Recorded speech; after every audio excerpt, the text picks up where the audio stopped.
Este é o Provocando Nós, um espaço virtual em que buscamos levantar questionamentos a respeito das ambiguidades da sociedade moderna, não necessariamente respondê-las.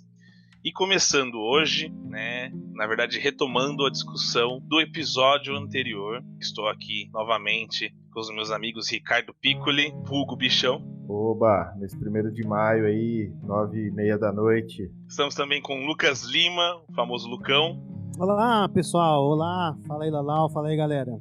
Estamos também com o Gabriel Bombarda, o Gagu. Como é que vai, pessoal? Tudo certo? Tudo certo. Estamos também com o Iguinho, o Igor Bueno. Oi, pessoal. Como vocês estão? Tudo bem. Então, nós vamos retomar, na verdade, a discussão do episódio anterior em que começamos a falar a respeito da realização pessoal na sociedade moderna. Um assunto bastante complexo, que tantos outros assuntos se intercalam, e por isso decidimos, inclusive, separar em 2 episódios. Afinal de contas, por ser uma discussão intensa, queremos levantar aí e provocar alguns nós a respeito de todas as variáveis dentro desse tema.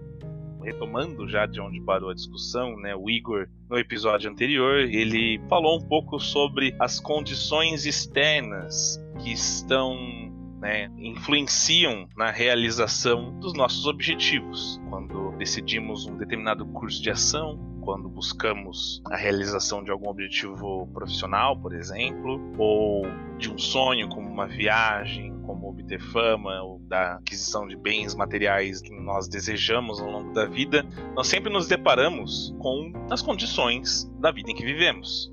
Essas condições, por vezes, auxiliam ou, ao contrário, se tornam empecilhos para a realização desses objetivos. Dito isso, gostaria de começar então esse segundo bloco com essa pergunta a respeito desses 2 polos. Então, a nossa motivação e o esforço que nós fazemos para um determinado objetivo versus as condições pré-existentes, externas a nós. Como se dá esse conflito, então, e como que nós conseguimos lidar com isso da melhor maneira?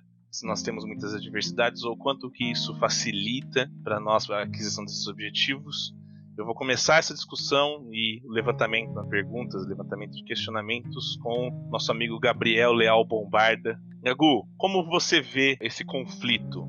Quanto que nós somos capazes, então, de realizar esses objetivos dadas as condições externas?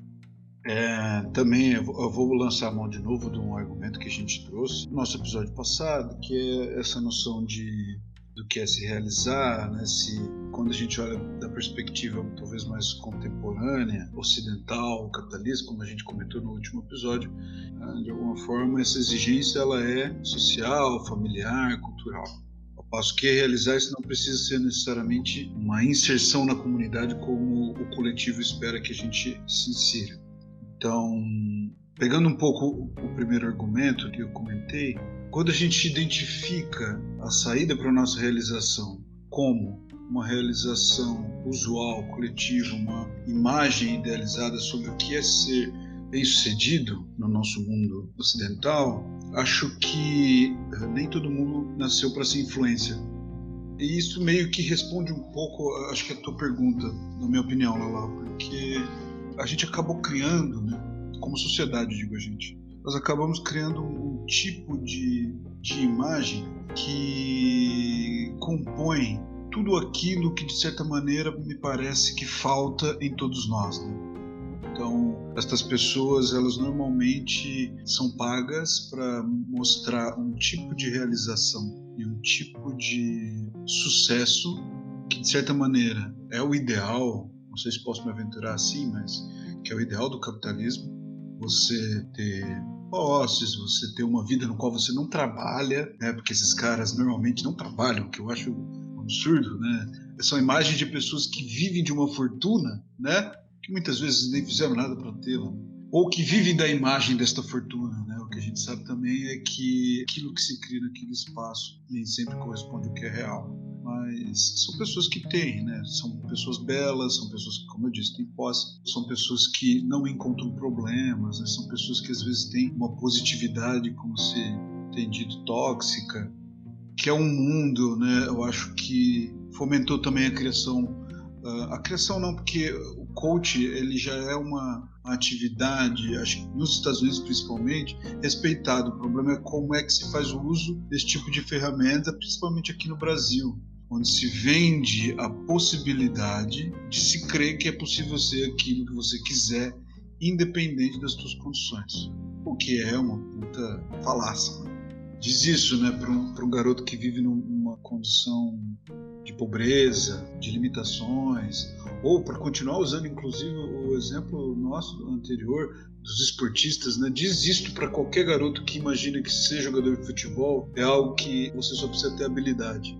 Esta é uma das maiores, outra maior falácia, né? Que não é só preciso habilidade, é preciso, muitas vezes, você ter um bom empresário, é preciso que você tenha contatos, é preciso que existam até conchavos, e que teu talento não necessariamente te garantirá um futuro promissor no esporte. Então, sendo bem direto, não é possível se realizar desta maneira contemporânea, não dá para se realizar se você não tiver todas as condições ideais para que isso aconteça.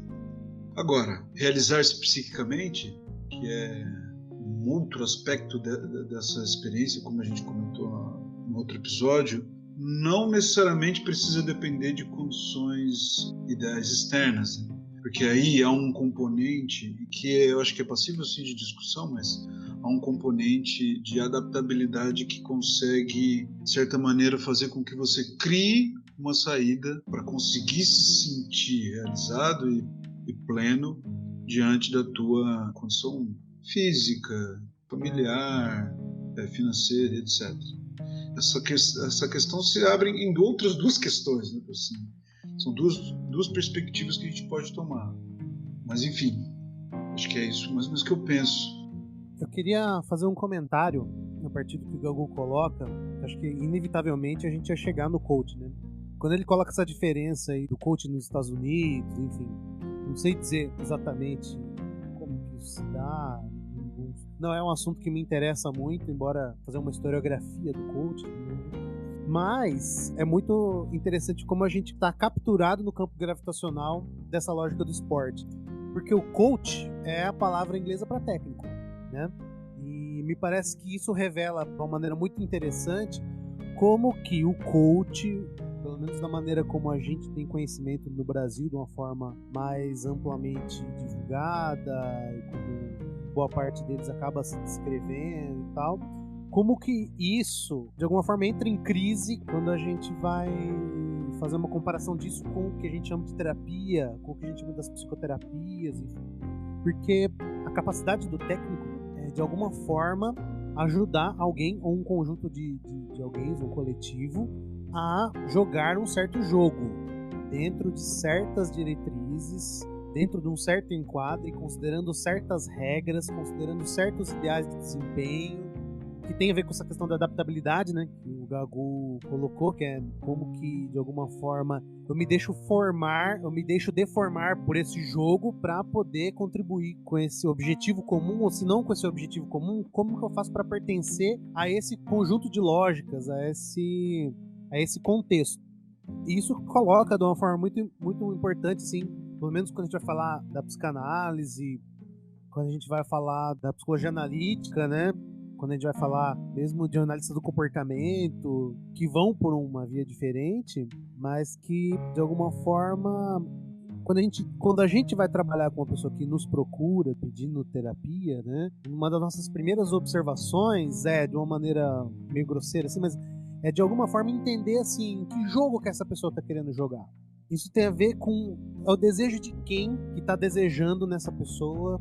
São as regras de quem que estão, de alguma forma, determinando, né, ou dando enquadre para as decisões que essa pessoa toma e que, de alguma forma, ela não consegue sair dali. Ou seja, de alguma forma, entender um certo padrão de adaptabilidade que está colocado ali. Então, a pessoa está adaptada a um certo conjunto de coisas e aquilo está começando a fazê-la sofrer de alguma forma. Porque ela não encontra seus objetivos, porque aquilo parece que já não faz mais sentido, ou porque aquilo faz sentido demais, ela fica completamente impregnada por esse jogo que ela está jogando, né? E o coach, ele é esse cara que vai nos dizer o que a gente tem que fazer para atingir um objetivo que esse jogo que a gente se coloca para jogar determina. Isso que você está dizendo vai muito na mesma direção das coisas que eu encontro um pouco no próprio consultório. Muitas pessoas chegam para se consultar com um psicólogo bastante impregnadas dessas certezas. Aquilo que elas consideram correto, aquela divisão de certo e errado, aquela visão daquilo que se deve alcançar, sem saber como alcançar, né? Parece que elas vão para um psicólogo, para um terapeuta, para um analista, com essa intencionalidade de desbloquear aquilo que está impossibilitando dela realizar aquilo que ela acredita ser certo. Então, por exemplo, eu não consigo uma promoção no banco, eu não consigo viver livre da minha tristeza, eu não consigo ser menos ansioso. Sempre tem um discurso muito corriqueiro isso, dotado de uma localização daquilo que é certo e aquilo que é errado, aquilo que eu aceito, aquilo que eu vejo como algo a ser superado e eu desejo de alcançar alguma outra coisa, uma realização de alguma coisa que não é aquilo que eu tenho hoje, né? Então, acho que no próprio consultório aparece um pouco dessa demanda do sujeito que parece que ele sabe qual é o caminho, ele sabe qual é a meta, ele só não sabe como tirar aquilo dele. E aí vem uma projeção, uma transferência, como a gente chama no meio, né, do terapeuta ser essa espécie de mágico, essa espécie de doutrinador, de certa maneira, de técnico, de coach, que resolveria esse problema do como, né, mostraria o como. Mas como analista, isso me preocupa muito, porque é muito corriqueiro o entendimento de que o sofrimento que a pessoa, aquele limite que a pessoa apresenta, né, como queixa, é substancial e significativo a respeito da própria vida dela, daquilo que ela é.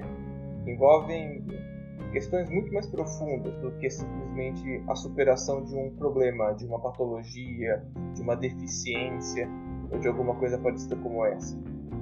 E para nós terapeutas, eu sinto que a primeira coisa a ser feita é uma desconstrução mesmo. É romper esse cimento frágil ou até muito espesso, mas essa liga de coisas que até sustenta muito a pessoa, e por isso tem que ser um processo bastante cauteloso, afetivo, empático, mas que fundamentalmente é uma desconstrução de uma maneira de se ver no mundo que muito provavelmente foi construída a partir de investimentos de ordem que não são exatamente daquilo que se vive na sua interioridade. Então, essas demandas exteriores, de maneira geral, né, como a gente fala na analítica, essas pessoas que grudam na personalidade e a gente acredita, né, o sujeito acredita que ele é aquilo. Ele é um pai, então um pai tem que se comportar desta maneira. Ele é um bancário, então o bancário tem que se comportar dessa maneira. Ele tem que ter promoções, e tem que fazer isso, tem que fazer aquilo. Então, essa forma de entender o mundo que se apresenta no próprio consultório, na clínica, é muito corriqueira, de uma identificação com esses papéis sociais, essas demandas de realização que tem muito a ver com uma espécie de sedução coletiva, uma eroticidade estética da vida, mas que vai para um lado que não pertence muito bem à forma do sujeito se sentir, tem alguma coisa em desacordo ali. E a primeira coisa que a gente faz, eu sinto que é super necessária, é desconstruir um pouco dessas camadas que são mais superficiais, elas são mais de contato, né, com o mundo e com a gente como um terapeuta, né, para se chegar em alguma coisa que seja fundamental para aquela pessoa. Acho que trazendo essa observação para alguma coisa talvez um pouco mais corriqueira, né, que também de alguma forma aparece na clínica, mas tem a ver com essa lógica. Tem um texto do Benilton Bezerra, que é um professor psiquiatra bastante conhecido aí, que ele chama as diversas formas de ir e voltar. O cerne do texto é dizer que, de alguma forma, a viagem, como ela foi descrita por alguns autores, como Goethe, como Bertolucci, ou a viagem que seria uma forma de ir ao desconhecido, de se abrir ao desconhecido, de vagar, de errar, ela virou uma forma de... Como é que ele fala no texto mesmo? Virou turismo. Sendo turismo uma espécie de colecionar lugares visitados. Então, tendo isso como, de alguma forma, é gerado um script. Tem uma lógica que, para quem joga RPG, joga os jogos de computador, videogame, enfim, ou jogava Mario, sei lá.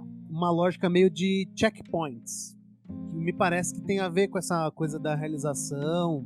De alguma forma, se não é alguém que desenha, a própria pessoa desenha para si um certo percurso em que ela tem que realizar algumas coisas. Então, eu vou para a Europa, eu tenho que passar na Torre Eiffel. Mas por que você tem que passar? Porque todo mundo vai, porque é um lugar conhecido que eu tenho que passar. E para além, inclusive, dessa determinação, assim, que seria uma determinação adaptativa com o coletivo, mas que tem, de alguma forma, uma certa... A pessoa pode fazer o percurso, às vezes ela desenha um percurso mais bizarro. Mas não é um errar, eu vou para Belo Horizonte e vou para Belo Horizonte. A viagem é essa, ir para Belo Horizonte. A viagem é ir para algum lugar. Mas esse turismo, ele forma uma espécie de visitadores em série, assim. E me parece que essa é uma lógica que tem a ver com o que o Igor estava falando, que tem a ver com a questão do esporte que ele estava falando, e que de alguma forma serve para ir desenhando um pouco melhor o que a gente está querendo dizer por realização pessoal. Como esse composto muito restrito de objetivos que devem ser cumpridos para que se tenha uma vida plena ou para que se possa, de alguma forma, aplacar essa angústia de que o indivíduo atual ele é obrigado constantemente a produzir as expectativas que ele tem de si. E Sim, poderia ser na sociedade, mas que hoje é o próprio indivíduo que precisa produzir e sustentar. Só fazer uma observação, depois de continuar seu ponto, tem um outro termo em inglês muito bom para isso também, que são as milestones. Milestones são metas, né, ou submetas, né, em que você vai atingindo para cumprir um objetivo ou uma jornada maior. Então cada milestone é um passo, vamos dizer assim, em direção a um determinado objetivo, né? E que os coaches desenham muito bem com aquele desenho da escadinha, né? O primeiro passo é esse, o segundo passo é qual, e passos e passos e passos. E num certo sentido faz um sentido lógico, mostra num sentido lógico. Eu acho bem interessante isso que se introduz. Só essa observação eu gostaria de fazer mesmo, são as milestones, né? Que acho que pra gente em português seriam metas mesmo, ou passos. Por favor, continua. Não, acho que é por aí. Tá pensando junto aqui. Eu queria abrir mesmo pros colegas aí. E só pra marcar que, inclusive, existe coach de viagem. Pois é. Eu acho interessante essa analogia da busca dessas metas, desses passos, desses checkpoints ou milestones, como a gente quiser chamar, mas como pequenos objetivos dentro de um objetivo maior, né? Acho que tudo isso se encaixa com tudo que nós viemos discutindo até aqui. E falando a respeito dessa questão dos fatores externos, inclusive como vocês bem levantaram, das expectativas também externas, né, como fatores determinantes, né, não só dos fatores socioeconômicos, por exemplo, como o Gago levantou no início da discussão, são ali empecilhos concretos, né, ou determinantes concretos. A pessoa, quando tem bastante dinheiro e condições para estabelecer suas metas, são facilitados, as metas, os objetivos são facilitados, né, por essas condições. Mas também tanto o Igor quanto o Lucas trazem essa questão da influência externa no próprio objetivo. E como às vezes ele não se cumpre, né, e cria, né, satisfações, sensação de um looping, ou de estar preso a uma determinada situação. Dito isso, bichão, eu queria conversar com você a respeito da motivação nesse sentido. Bom, então temos ali, e acho que já fazendo o pano para o próximo tópico, fazendo já o terreno para o próximo tópico dessa discussão, onde fica então, dentro dessa gama de coisas, né, e dentro desses múltiplos objetivos menores que nós buscamos alcançar dentro de uma jornada, como então o indivíduo demonstra, né, como que a motivação dele vai ser expressa diante dessas condições? A gente pode até voltar ao exemplo do atleta, que eu acho que ficou bem icônico, né? Pode ser do jogador de futebol, de qualquer atleta, mas como que fica então a motivação dele diante das condições estabelecidas, tanto das influências externas, das pressões externas, né, da sociedade, família, etc., quanto das condições concretas sobre o qual ele estabelece seu objetivo, a sua realização. Muito bem, pergunta fácil, tranquila também, né? Mas vamos lá. Eu acho que primeiro, quando a gente está falando de motivação, a gente está falando da direção que aquela força motriz que o Lucão trouxe no episódio passado, a direção que é dada a essa força motriz. Uma discussão anterior a isso, e da base para isso, é a forma como a pessoa analisa a condição em que ela está. Basicamente, aí, claro, né, a gente tem milhões de modelos de motivação, existem filósofos, antropólogos, sociólogos, psicólogos, em várias áreas do conhecimento se debruçando sobre isso, mas o que parece ser bastante simples de a gente pensar são modelos dicotômicos, né? Modelos em que a gente coloca algo positivo contra algo negativo. E esse jeito de pensar o mundo entre positivo e negativo é uma coisa bastante presente na história do mundo, né? Pegar a história do pensamento e tal, isso vem desde a Grécia Antiga. Se a gente for pensar em algumas coisas voltadas à psicologia, por exemplo, a gente pode pensar num paradigma de aproximação, evitação, busca pelo sucesso e medo do fracasso, prazer e desprazer. Por que eu estou trazendo isso, né? Então, quando a gente está falando da motivação ser essa direção, dessa força motriz que leva o sujeito, a pessoa, a se movimentar para alguma coisa, a motivação vai estar direcionada para algum lugar. As pessoas não se movem num vácuo, elas não se movem à toa, simplesmente. O que acontece muitas vezes é que, dentro de todas essas condições colocadas, existem certas pressões em que algumas direções têm um lado, digamos, moral, que eu acho que é um pouco do que o Igor trouxe também no começo da fala dele, né? Então, olha, o caminho para você ser, sei lá, para você ser um bancário bem-sucedido é tais coisas. Existe já algo com um mínimo de estrutura que é dado. E aquilo, de alguma forma, te direciona, né, te pressiona a se direcionar de algum jeito.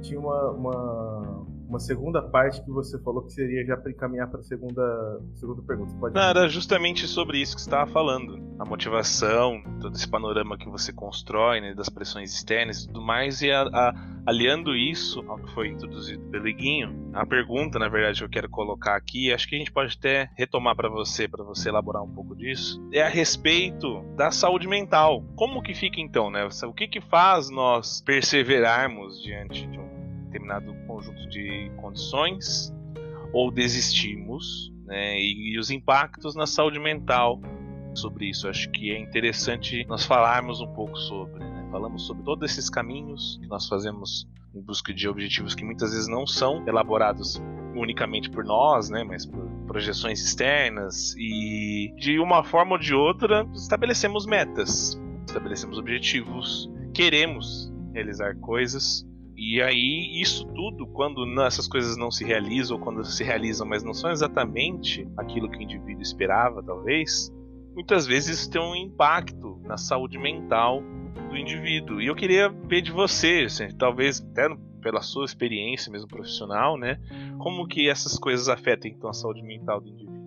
Perfeito. Então, vou voltar um pouquinho do que eu estava falando, né? Então, a gente está falando dessa condição pré-existente de questões que são impostas enquanto realização. Então, voltando ao exemplo do bancário, o Igor falou, né? Existem uma série de promoções para você ser considerado um bancário bem-sucedido, né? Que é a história do checkpoint, por exemplo, como o Ivan falou, os milestones, como você colocou também, né?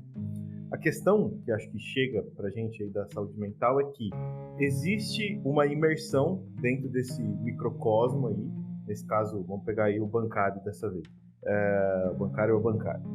Tem uma situação em que tem que ter promoção, você tem que atingir metas literalmente, né, impostas aí por venda de serviços, produtos, que isso tem uma valorização social no seu grupo pequeno ali.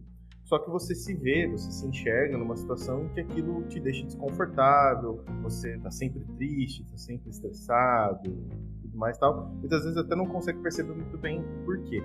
E aí eu tenho 2 pontos para falar sobre isso. Primeiro, que essa realização, esses aspectos de realização que nos são impostos, tem muito de tirar um pouco da criatividade que as pessoas poderiam ter se elas pudessem, pegando um termo que o Lucão falou, se elas pudessem vagar pelo mundo, se elas pudessem ter uma liberdade tamanha que elas pudessem fazer, porque isso parece que é uma coisa meio natural pra gente, né, de fazer essas metas, esses objetivos, mas fazer sem que isso seja pré-moldado, né? Fazer sempre com que isso seja imposto de fato. E acho que uma segunda coisa é a forma como a pessoa lida com esses aspectos de realização imposto. Muitas vezes está naquele meio, se vê numa situação sem saída. E aí, qual que é o problema disso? Quando a pessoa muitas vezes se vê sem saída, se vê desse lugar, e aí ela está tão dentro desse microcosmo, que algumas falas dentro disso, e vou pegar de novo a situação do banco aí, né? Poxa, mas o banco te paga um salário tão bom, mas você tem uma condição tão assim, mas você tem uma equipe tão boa, mas você tem uma cadeira giroflex, mas você tem água gelada, mas você tem... Isso colocado como se fosse uma condição especialíssima, né? Para a gente voltar a falar da escassez do modelo em que nós vivemos, deveria ser uma condição mínima para todo mundo, né? Um lugar digno para trabalhar, condições dignas para fazer aquilo que se deve, né? E aí, qual que é o efeito que isso tem para a pessoa? É a culpa. Ela se culpa, porque, nossa, eu não consigo chegar, porque, nossa, olha só, eu vivo num banco tão maravilhoso, com pessoas tão maravilhosas, eu sei isso, o banco consegue tais coisas, para mim, me paga um bom salário, e mesmo assim eu não consigo, sei lá, render. E aí, pegando carona, já que todo mundo alfinetou aqui, tá todo mundo parecendo Ronaldo Esper, alfinetando aí por aí, vamos alfinetar um pouquinho os coaches, né? Que acabam utilizando um pouco dessa culpabilização desse sujeito, né? E acabam se colocando como alguém que vai dar outros caminhos, ou dentro desse caminho, né, desse caminho já pré-estabelecido, e que muitas vezes esse próprio caminho pré-estabelecido é de fato a raiz do problema, né? Não, dentro desse caminho, dentro dessas regras eu vou te ajudar, mas você só vai conseguir se você quiser. Então, como existe coach de viagem, também existe coach que reprograma DNA, né? Mais absurdo do que isso, eu não sei se tem, né? Porque o DNA não é reprogramável. Enfim, já dei meu pitaco aqui com o Ronaldo Esper, eu passo a bola aí pro Gabi.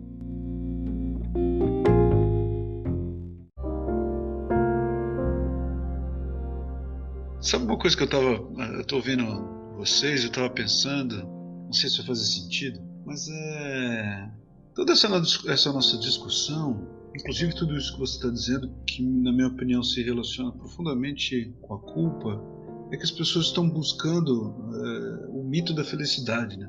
Que é um estado de realização e que eu acho que se constitui um mito no qual é possível ser feliz desde que você queira. E isso, de certa maneira, acho que engloba um pouco de tudo que a gente vem falando, né? É possível ser feliz nascendo com condições precárias, é possível ser feliz trabalhando super bem no banco, é possível ser feliz, sei lá, tentando ser jogador de futebol, etc. E me parece que a culpa advém justamente da impossibilidade de se sentir feliz, mesmo que você tenha as condições que se supõem ser ideais para ser feliz. Um homem num banco que tem bons funcionários, um bom salário, uma família legal, sei lá, uma estrutura mínima, o cara tem tudo que de repente a gente imagina que um homem nesta posição deveria ter para ser feliz, e pode ser que ele seja profundamente angustiado com a própria existência. Porque, por fim, eu não sei dizer, né, que essa nossa discussão não fica orbitando este mito. Aqui no Ocidente, acho que se convém dizer que a gente se constitui pela culpa, né? Acho que é um sentimento que constrói, de certa maneira, a nossa psique, a maneira como a gente lida, né, com as coisas. No Oriente talvez seja vergonha, que de certa maneira acho que dá para fazer uma conexão com a culpa, né? Mas é talvez uma experiência diferente, né? Eu não mereço, eu envergonho aqueles que estão ao meu redor com a minha existência. E aqui, por outro lado, é a gente que não consegue ter aquilo que um dia prometeram que nós deveríamos ter. E do ponto de vista da saúde psíquica, como você perguntou para o Chão, isto é terrível. Talvez um dos afetos mais destrutivos, né, que existem, porque de certa maneira você internaliza uma responsabilidade sobre algo, você muitas vezes não tem nem controle sobre. Como é que você pode sentir culpa, por exemplo, já que a gente está tentando trazer esses aspectos familiares, como é que você pode ter responsabilidade sobre o fato de ter nascido, por exemplo, numa família ultraconservadora, talvez bolsonarista, homofóbica, e de repente você ser homossexual. Qual é a tua responsabilidade sobre a tua origem, entende? E a gente pode pensar em infinitos sofrimentos causados por esse tipo de afeto. Isso também não exclui um pouco do que eu falei inicialmente, que acho que o Lucão falou, essa noção de que é possível criar saídas para lidar com esse sofrimento. Mas ainda assim, normalmente, a primeira tarefa é lidar com a culpa. Eu achei legal, Gagu, inserir essa questão da felicidade, porque acho que a felicidade, ela, da mesma maneira que ela, de alguma forma, ela é objeto de esforço para ser adquirida, é uma espécie de um horizonte último de existência, né? Ela também é mandatória. Existe uma obrigação em não só em perseguir a felicidade, mas em estar feliz, né? Eu já atendi muitos casos de luto em que mesmo construir um espaço de vivência da tristeza no contexto terapêutico era difícil. Porque além das pessoas ao redor, existe um certo mandato já bastante bem individualizado e preciso de que não pode haver espaço para tristeza, não se pode estar improdutivo, né? Acho que quando a gente fala da quarentena, por exemplo, tem muito a ver com isso também. Você vê muitas pessoas tendo que dizer assim, olha, galera, a gente não precisa estar produtivo, é uma situação que a gente está restrito. Quem está restrito em casa, está restrito por medo, por questão de saúde, enfim, né? Que não é esperado numa situação como essa ser produtivo, estar feliz, estar bem. E eu acho que, voltando um pouco para a questão que o Bichão traz, do bancário, né? Em que a gente vai, por exemplo, lembrar da educação bancária do Paulo Freire, que é uma educação que serve para reproduzir o sistema vigente, né? E essa maneira de pensar ultra individualizada de realização pessoal, de que de que o indivíduo é o responsável último e principal pela construção da sua própria biografia, de que na medida em que a sua biografia se desvia um pouco do que ela deveria ser por qualquer uma das determinações que a gente possa pensar, ela se constitui num fracasso e o único responsável por ele é esse indivíduo, onde o sujeito que sofre de alguma forma se vê preso ali, e onde o sofrimento, pensando nessa felicidade mandatória, o próprio sofrimento também é de uma maneira um fracasso. Estar triste é um fracasso. Eu acho que a gente pode pensar que essa questão da sociedade se reproduzindo, né? Se a gente for pensar que hoje, por mais que a gente não tenha papéis super bem estruturados, de alguma forma é uma ausência presente a questão da sociedade quando a gente vai falar do sofrimento, quando a gente vai falar política, quando a gente vai falar de tudo isso. Porque de alguma forma a gente começa a pensar as coisas em termos de jogo. A gente começa a pensar essas questões todas dentro de uma lógica muito estrita, né? De uma forma muito alienada, de uma forma pouco aberta à desconstrução ou à inclusão de elementos concretos, né? Quando a gente fala que hoje a gente vive uma sociedade de escassez, eu vou discordar do Bichão aqui, na verdade nunca se produziu mais do que hoje. Um dos destaques que o Marx faz do capitalismo como um passo além é de que é uma sociedade da produção, é uma sociedade da abundância. Mas, para quem que essa riqueza vai? Me dá uma parte? Pode falar. É exatamente esse ponto da escassez. A escassez não está na produção, a escassez está na distribuição.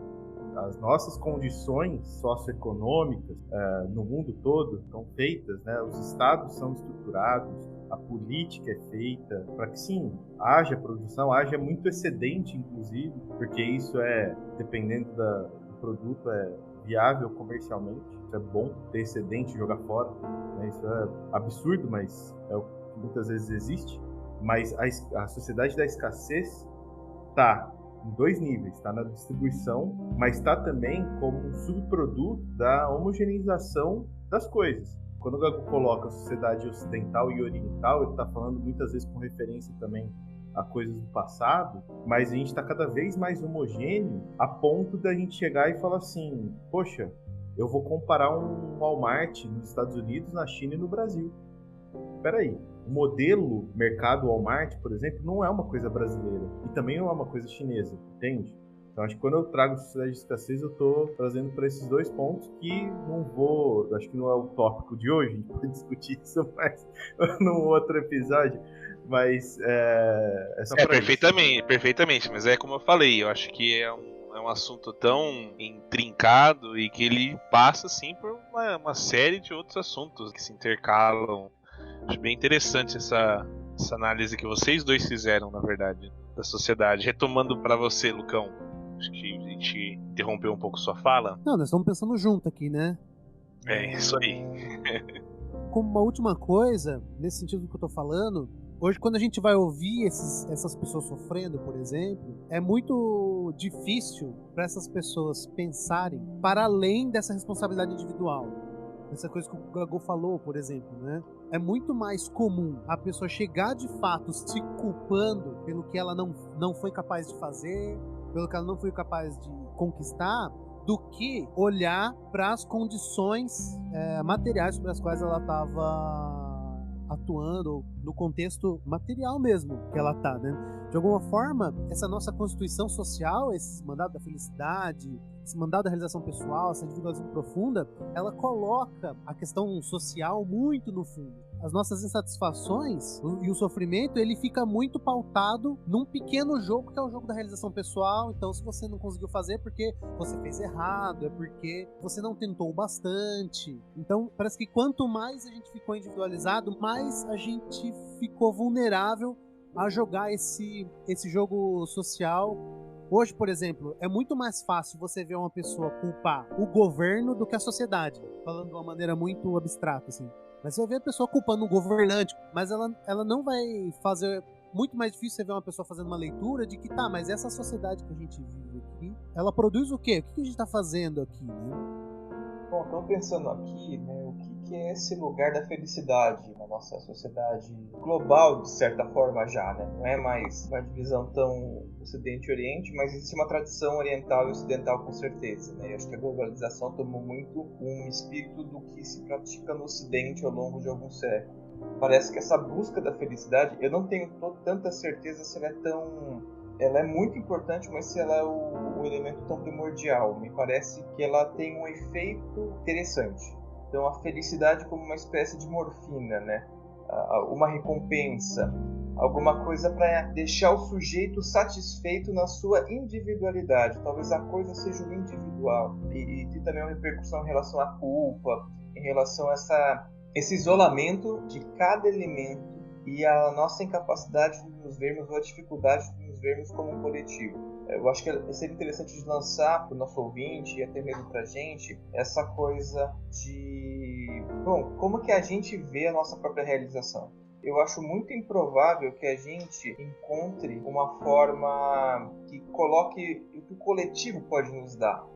Eu acho que a gente pensa, o que eu quero, né? Que curso que eu vou fazer? Aonde que eu vou chegar? Ou então um eu muito vinculado àquilo que nos está um pouco mais na nossa rede mais imediata de influência, família, filhos, colegas, entre outras coisas assim. Mas a nossa interação com as outras coisas, ou a consideração com as outras coisas, eu acho que ela é bastante reduzida. E aí que, de fato, funciona muito o elemento da felicidade, o elemento da culpa. É uma tradição, eu entendo dessa forma, mas eu fico pensando que é um processo de muita individualização. E eu acho que um dos efeitos, até clinicamente falando, e eu vou usar a expressão alma, entre aspas, uma alma pensada psicologicamente, não astrologicamente, religiosamente, algo assim, no sentido de uma experiência interior, né? de alguma coisa que me compõe além da minha consciência, além do que eu acho, além do que eu objetivamente eu entendo como o meu desejo. Até isso, para nós sujeitos modernos, isso é uma coisa muito estranha. Então, quando a gente sofre, parece que tem uma coisa muito aberrante acontecendo. É uma coisa quase que uma possessão, é quase que uma coisa que está fora de mim. Então, me livra disso, me dê um remédio. O que eu faço agora? Qual que é o caminho? Eu acho interessante isso que você falou, só comentando rapidamente, voltando para você em seguida. Muito interessante como as pessoas veem infelicidade, né, o sofrimento como algo exterior, né, como se fosse uma possessão, né. Inclusive existe uma Uma frase que se usa muito entre cristãos, particularmente entre neopentecostais, é aquela coisa, associar, na verdade, o mal-estar à falta de fé em Deus.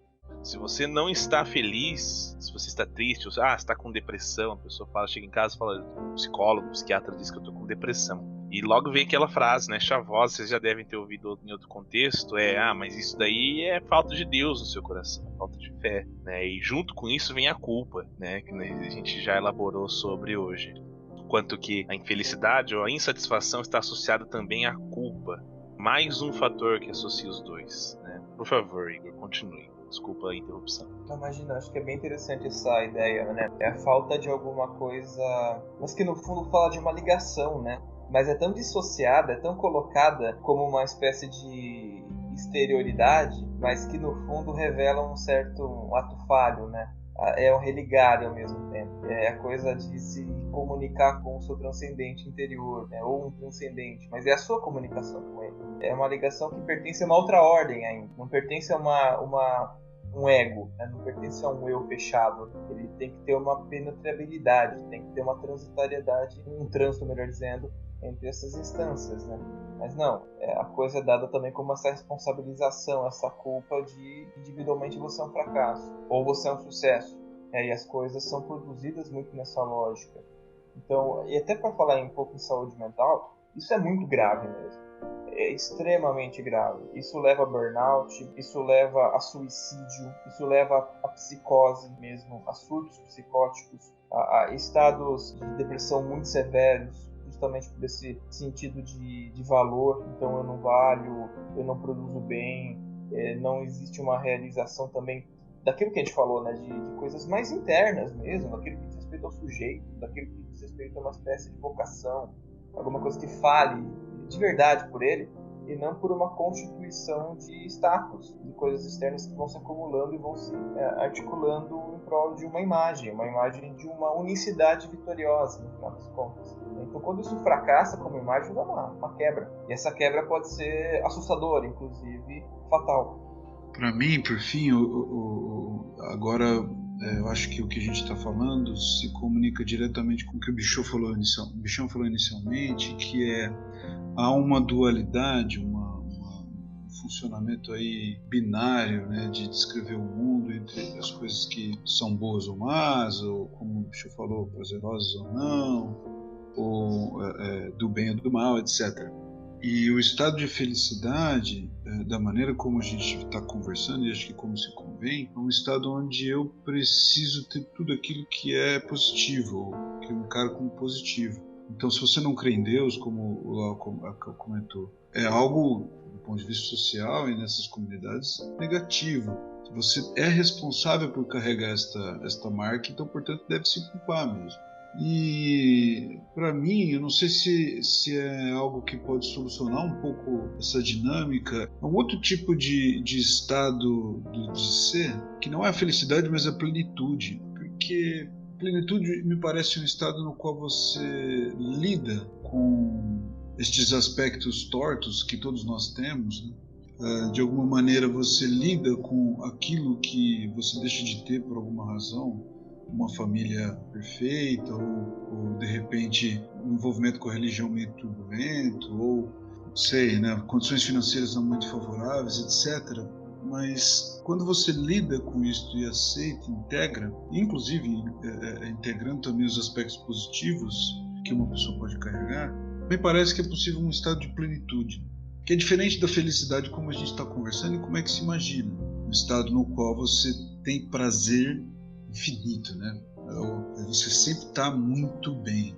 E o estado de plenitude me parece que aceita dias tristes, por exemplo, que aceita a variação natural, orgânica da vida, que aceita a fatalidade da nossa existência, sabe? Que aceita a morte, por exemplo. E tudo isso que a gente está discutindo me parece que se supõe, inclusive, que a morte ela não existe. É uma busca tão incessante que atravessa o limite da nossa existência física que um dia findará.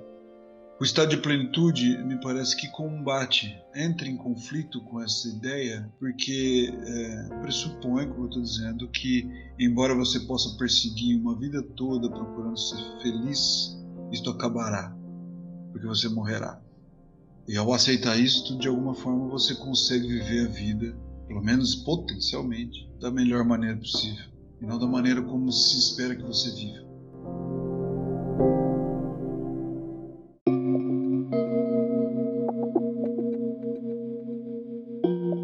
Muito bem.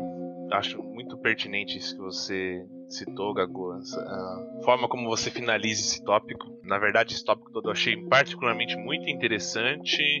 Os levantamentos, nas questões levantadas, né, os nós provocados aí. Inclusive, até com algumas informações, com algumas questões que eu vejo até possibilidade de abrirmos outros temas nos episódios futuros. Acho que vocês concordam comigo. Mas enfim, pra gente finalizar o episódio de hoje, né, introduzir a nossa pergunta cretina, eu queria retomar um pouco, pegando tudo isso, né, que foi dito agora sobre a questão da saúde mental, né, as nossas motivações, os nossos desejos. Tudo isso passa bastante por uma definição de quem somos. Os nossos objetivos, na verdade, eles constroem nossa realidade subjetiva e nossa realidade concreta, por vezes. E dentro disso, muitas vezes nós almejamos ser alguma coisa. Ser um profissional, ser bem-sucedido afetivamente, economicamente e tudo mais. Dito isso, e fazendo a minha pergunta cretina, primeiramente para o Lucão, podemos ser o que quisermos? Sim ou não? 1 minuto. Não. Eu acho que tem uma diferença, uma inconsistência no querer. Depositar o peso da vida nessa pequena base inconsistente é o maior erro que uma pessoa pode fazer, que um grupo pode fazer, que uma sociedade pode fazer, e é o erro que a gente está fazendo. Sempre lembrando que a gente deve ter muito cuidado com o que a gente deseja e talvez mais cuidado ainda com o que a gente acha que é a gente que está desejando e é o outro que está desejando em nós. Igor, podemos ser o que quisermos? Sim ou não? Não, a gente não pode. Esse o que quisermos é muito ordenado por algo em nós, que nós identificamos como sendo nós mesmos. Mas toda uma trajetória filosófica, científica, psicológica, um pouquinho de bom senso nos leva a pensar que existe muito mais em nós do que aquilo que a gente acredita ser nós, eu ser. Então, o que eu quero é só um fragmento do meu ser. E esses outros seres que me habitam, que existem em mim e que me condicionam também, querem outras coisas. Então há muita disparidade, muita diferença entre isso, entre as partes. Bichão, podemos ser o que quisermos? Sim ou não? Valendo. A gente coloca o condicional, né? Pode, complica. Eu também acho que não. Por a gente não ter essas certezas que o Lucão comentou, que o Igor de alguma forma também, a gente vai acabar atingindo algo que possivelmente virará o caos, mais do que ele já está presente na vida cotidiana. Mas acho que esse poder, posso ser o que eu quiser, realmente complica muito, né? A gente pode acabar caindo numa ideia de que a gente é o único no mundo, em vários sentidos. Único no sentido de única existência que importa e único no sentido de que eu sou especial. Então, nesse sentido, isso é muito perigoso, então não. Muito bem, para finalizar a pergunta cretina, Gagu, podemos ser o que quisermos? Sim ou não? Não. Eu acho que nós podemos ser o que somos e ser quem somos. Eu acho que, inclusive, a nossa única alternativa é sermos quem nós somos. E o que a gente está vivendo hoje, ainda em quarentena, com o mundo em suspensão, atesta, inclusive, isso. A humanidade sempre, principalmente na Idade Moderna, contemporânea, imaginou e continua a imaginar que pode ser o que ela quiser. E isto gera, problemas gravíssimos, ambientais, culturais, econômicos. quando por fim, talvez o movimento que pode ser feito é a aceitação do que somos, da fragilidade do que isso representa e de como é que isto deve nos impactar coletivamente. Muito bem. Então, com esse final da pergunta cretina, todos disseram não, né? Cada um com suas justificativas, acho bem interessante. Eu gostaria de agradecer a quem nos ouve e agradecer aos meus colegas aqui presentes, né? Muito obrigado, Gagu, pela sua contribuição. Obrigado, gente. Boa noite e até a próxima. Muito obrigado, Igor. Obrigado, gente. Até a próxima. Bichão, muito obrigado pela sua participação. Valeu, pessoal. Gostei bastante e até mais. Eu também. Todos nós gostamos, Bichão. Lucas, muito obrigado. Muito obrigado. Eu que agradeço, porra. Foi bem legal poder viajar nessas coisas. Legal.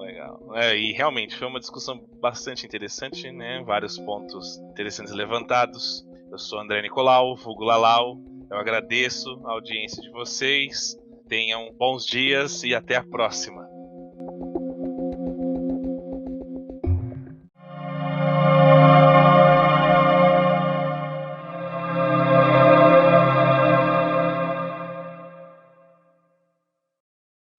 Beleza? Terminou, Lucão? Pode continuar ou passa pro Igor? Terminou? Lalau, Vai, Igor. afasta mais o mic da Eu tô ligado, eu percebi aqui mais ou menos fica bom, né? Se ele fica muito na frente da boca, ele estoura. Então tá, aqui tá bom. Vai os meus perdigotos. Então, aqui tá bom, né? A distância do microfone. Então vou tentar não mexer nele, que às vezes eu mexo instintivamente, intuitivamente. Ok. Por favor, Igor, pode continuar.